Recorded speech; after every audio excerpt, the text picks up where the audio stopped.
Guys, update lang tayo. Visa Bulletin for December 2025 has been already published dito sa website. So itong December 2025 Visa Bulletin, ito yung third month for fiscal year 2026.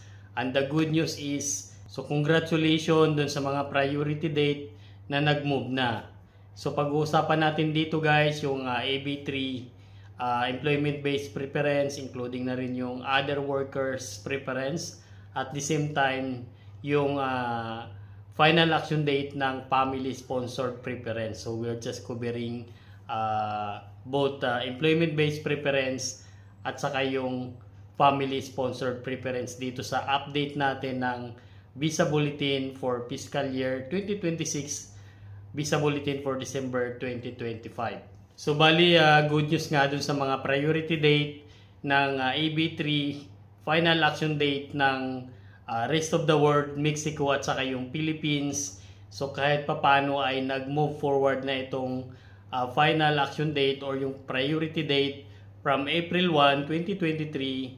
So yung update nito ngayon for December 2025 is April 15, 2023. So itong rest of the world, Mexico at saka Philippines, nag-move forward siya at least 14 days. So hindi na masama, but at least nag-move siya. So hindi siya big jump, minor or minimal movement lang, pero kahit papano nag-move forward siya itong December 2025. So by the way, itong April 15, 2023, so ito yung first movement ng priority date ng rest of the world saka Mexico. So matagal din itong stay yung final action date nila from September 2025.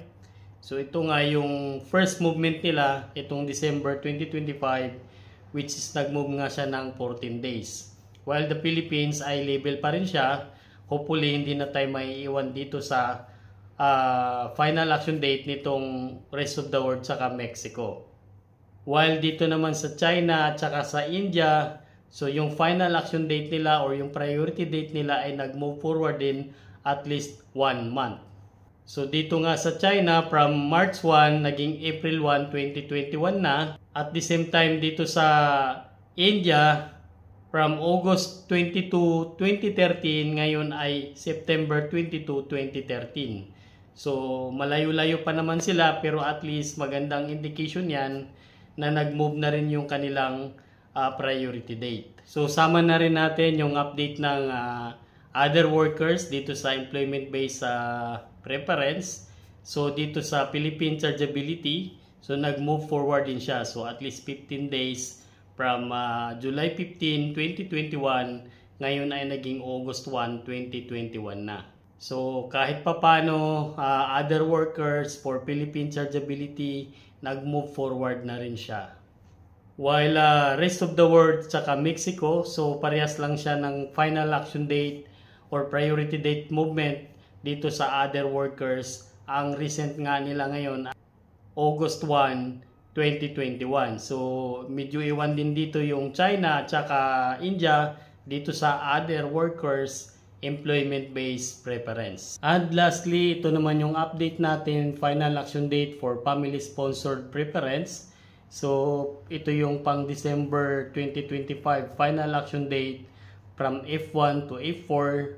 So, yung data natin dito is purely for Philippines chargeability, which is from F1, wala siyang movement. So, from F1, wala siyang movement. So, medyo talagang madugo din ito from October to December. Zero movement pa lang siya.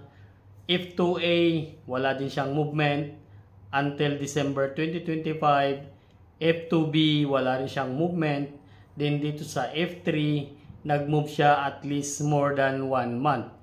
At dito sa F4, nag-move din siya more than 4 months. So ito yung update natin dito sa final action date for family-sponsored preference for fiscal year 2026. So yan lang yung update natin ngayon guys. So at least mababa man yung movement, hindi man siya big jump.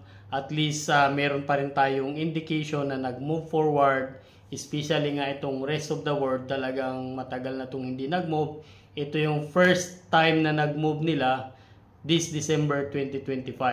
So we are all lucky for Philippines. This we are same final action date for December 2025 final action date. So sana magtuloy-tuloy pa ito dahil napakababa pa ng movement for this coming January 2026. So panibagong taon na for this coming December 2025 na visa bulletin, which is pang January 2026 na yon.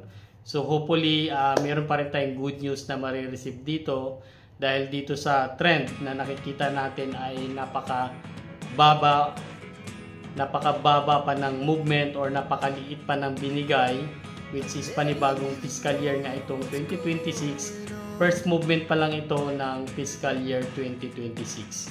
So abangan lang natin yung mga update natin dito sa movement ng visa bulletin or priority date. So maraming salamat sa inyong panonood dito sa aking channel. Huwag kalimutang mag-subscribe. Hit the button below para updated ka for the next video. See you next time. Bye-bye!